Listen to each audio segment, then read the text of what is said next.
keras, dia itu genius.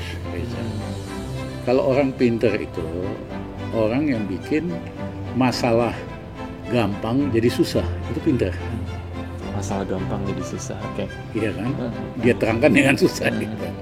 Kalau genius itu bisa menjelaskan masalah super susah dalam bahasa sederhana. Oke.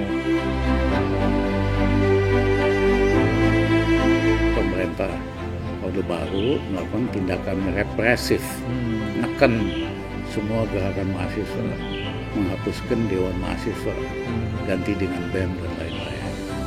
Ya, sehingga yang tumbuh di mahasiswa hanya kelompok-kelompok diskusi.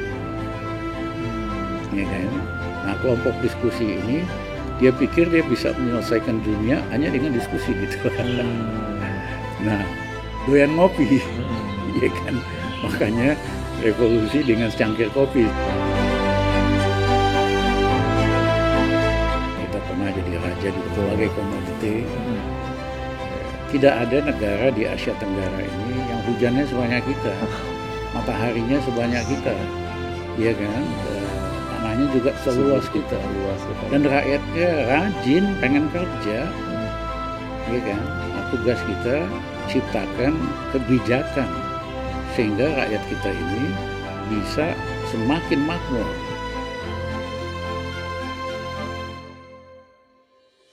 Mensejahterakan petani. Itulah salah satu visi yang sering digaungkan Rizal Ramli.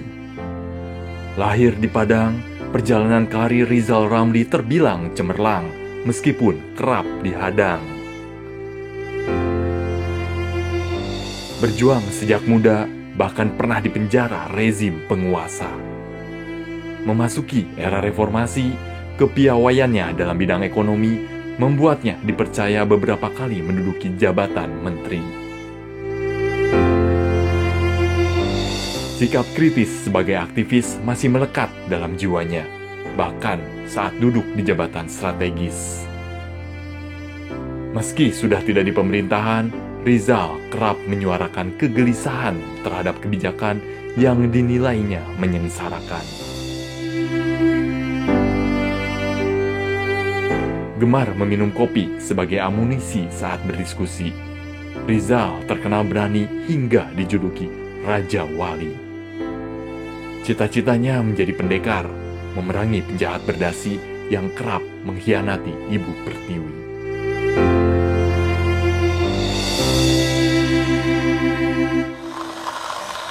Sebenarnya ini berhenti otomatis Pak sebenarnya. Cuman kalau saya udah ngedengar kayaknya udah nggak ada perputaran itu otomatis. Oke. Kita sambil bikinkan kopi dulu. Oke. Iya Pak, kita mulai dari pengalaman Bapak waktu ke Aceh. Mau mengajar kuliah kalau nggak salah. Iya. Betul. Bapak sengaja berkunjung ke salah satu kedai kopi di Aceh. Kalau saya tidak salah, Kopi Solong ya Pak ya? Iya. Apa Pak ketertarikan Bapak sehingga berkunjung Pak? Saya ke Aceh itu sering sekali. Terutama ketika saya ketua tim lapangan untuk mereformasi Bank Rakyat Indonesia unit desa di seluruh Indonesia. Di Aceh itu ada dua lokasi, jadi sekali 3 bulan kita lihat kemajuannya. Nah, dari situ saya tahu rakyat di Aceh itu seneng banget ngopi, seneng banget nongkrong, iya kan? Kedai-kedai kopinya itu buka sampai malam. Betul sekali. Sudah jadi gaya hidup ya Pak ya? Gaya hidup. Kalau di Jakarta kan gaya hidup ngopi ini baru 10 tahun terakhir. Di Aceh sih udah dari tahun 60-an kali. Nah, yang kedua, kopinya memang enak-enak. Jenis kopinya sendiri, dan terus juga ada kopi yang proses fermentasinya itu lama. Sehingga akibatnya ada sedikit rasa wine-nya, wine coffee, ya kan? Itu unik Aceh, di daerah lain nggak ada. Nah, saya waktu itu diundang masih kuliah di Universitas di Aceh, saya sempetin mampir ke Kopi Solong. Saya juga diajarin bagaimana bikin kopi yang disebut pakai tarik itu ya? Teta. kopi tarik gitu. Oke. Jadi Aceh is unik karena bangsanya itu suka nongkrong, Oke. suka nikmatin kopi berlama-lama. Oke. Bahkan mungkin sebelum konsep Starbucks kan. Betul. Konsep Starbucks itu dia bikin tempat enak supaya orang bisa nongkrong lama. Betul. Nah, di warung-warung kopi di Aceh, ya itu memang itu yang terjadi. Jadi orang tuh datang ke kedai kopi bukannya setengah jam, bisa 3 jam, 4 jam. Minumnya hanya setengah jam, nongkrong-nongkrongnya berjam-jam. Iya. Tapi Bapak sendiri menyukai kopi itu sejak kapan, Pak? Sejak Sejak mahasiswa. mahasiswa.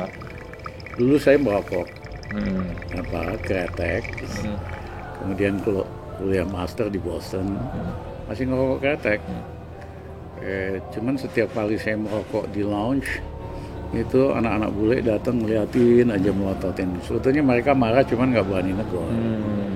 Akhirnya kita tahu diri, saya stop merokok sama sekali. Nah, akibatnya gantinya ya lebih banyak Kopi. Ketika sampai ke Indonesia pun sudah tidak merokok sama sekali, Pak. Nggak merokok sama sekali. Ya udah, kita titipin dulu, Pak, kopinya, Pak. Iya, terus. Silakan, Pak. Yes. Coba dulu ya, Pak ya.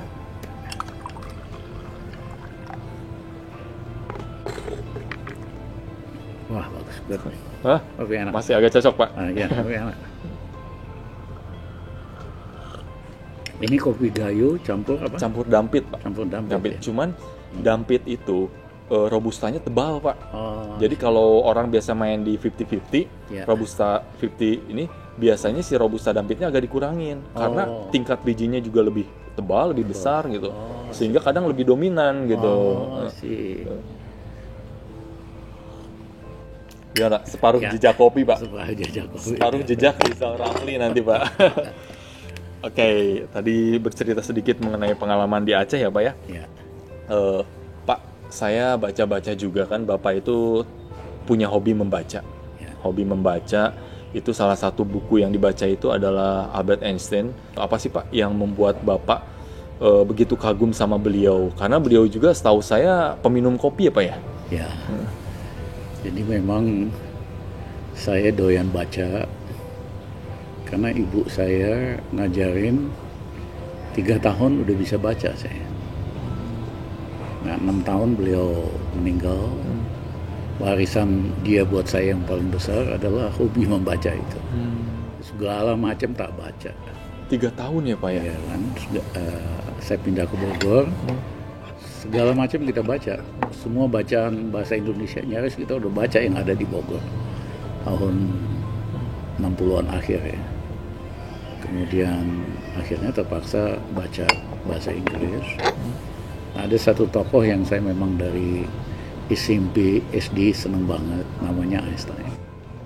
Mungkin mula-mula karena gayanya nyentrek aja. Rambutnya, autan, nggak peduli orang, ya kan. dia tidak peduli penampilan ya, Penampilan. tapi memiliki Iya, naik ke sepeda, ya kan. Orangnya tuh cuek banget, ya kan. Nah, senengnya mungkin dari itu mula-mula. Tapi setelah saya baca makin banyak, ya kan, makin kagum. Berarti sama halnya seperti kebanyakan orang zaman sekarang ya, Pak ya? Orang suka K-pop karena penampilannya dulu, terlepas nanti akhirnya oh ternyata orang ini punya kelebihan lainnya. Oke, lanjut, Pak ya. Nah, hari ini saya punya koleksi buku, komik, buku serius, original manuskrip dari Einstein. Itu di Indonesia paling banyak kali.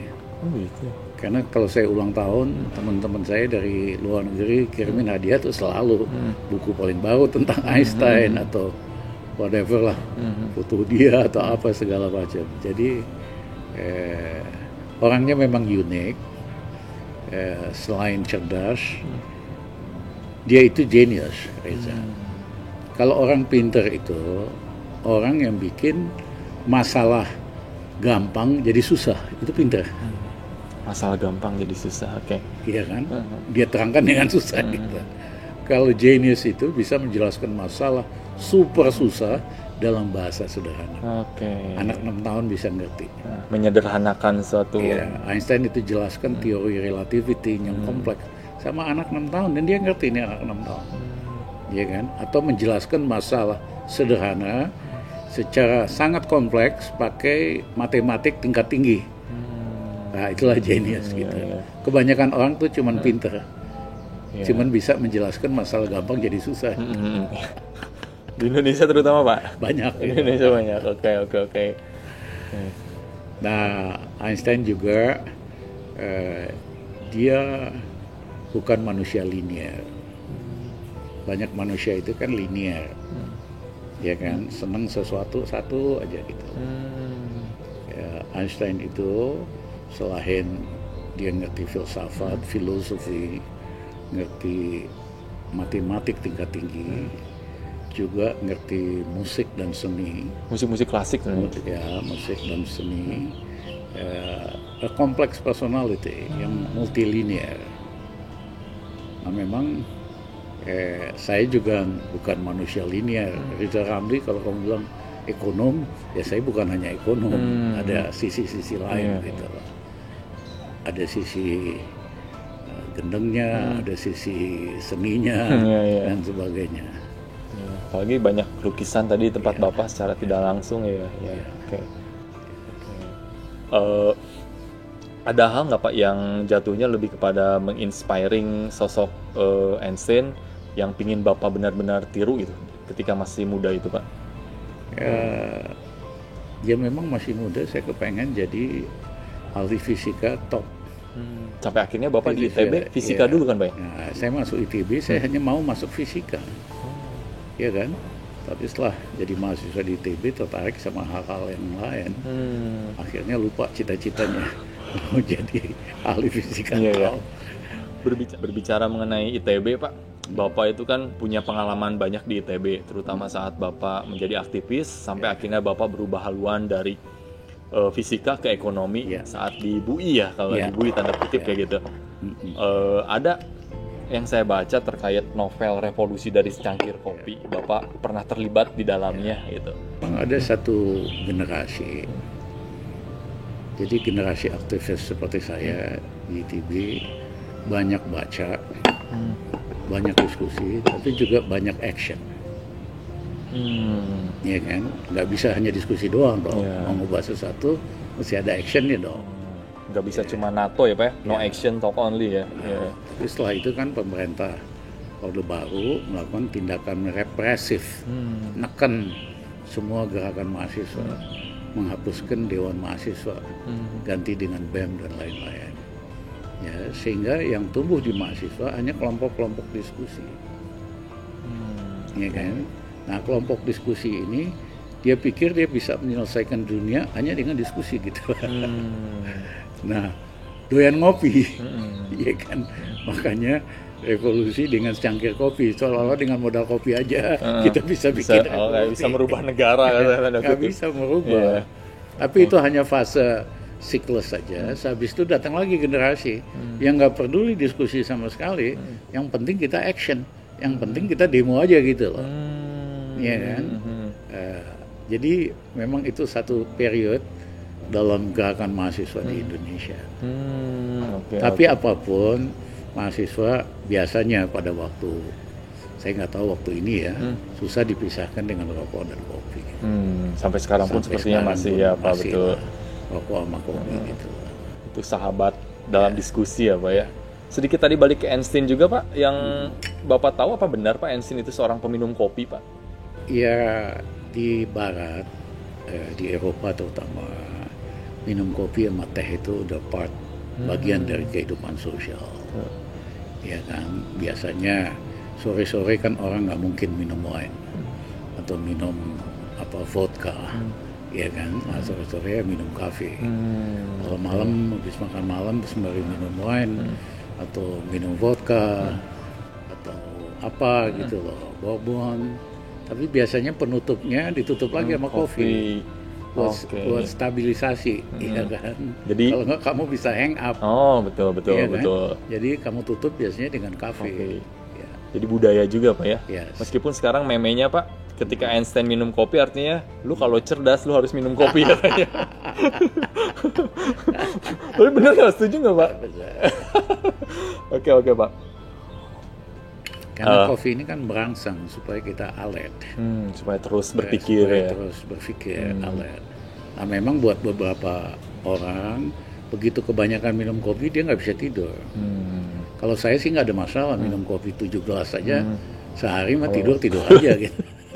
Memang kantuk aja Pak ya. Ada kedulnya juga, bahasa Sundanya ada Iya, Pak. kedulnya. Iya, Bapak gede di Sunda. Saya orang Sunda juga kan, Pak. Iya. Oke. Pak, boleh sedikit bercerita nggak Pak, cikal Bapak akhirnya memilih berpindah dari fisika ke ekonomi?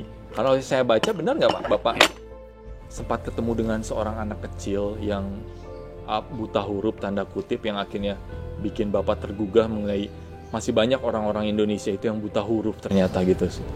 Sehingga Bapak... Jadi pada saat saya tahun 75 menang beasiswa tukar menukar pelajar ke Jepang. Saya kuliah di Sophia University, Sophia Daigaku di Tokyo. Itu program sekitar 2,5 bulan gitu. Tapi ada waktu buat keliling Jepang, termasuk lihat daerah-daerah pertanian. Tadi situ saya shock ternyata Jepang yang daerahnya kan kecil sekali itu. Dan kalau di Indonesia sebesar ya, pulau 2 kali Jawa kali 2 kali Jawa lah ya. Iya kan? Nah, setengahnya itu batu, karang, nggak bisa di daerah pertanian. Tapi ternyata dia bisa kasih makan rakyatnya sendiri. Tingkat kemakmuran di Jepang juga relatif tinggi pada waktu itu. Nah, saya bertanya pada diri sendiri, kok bisa ya Indonesia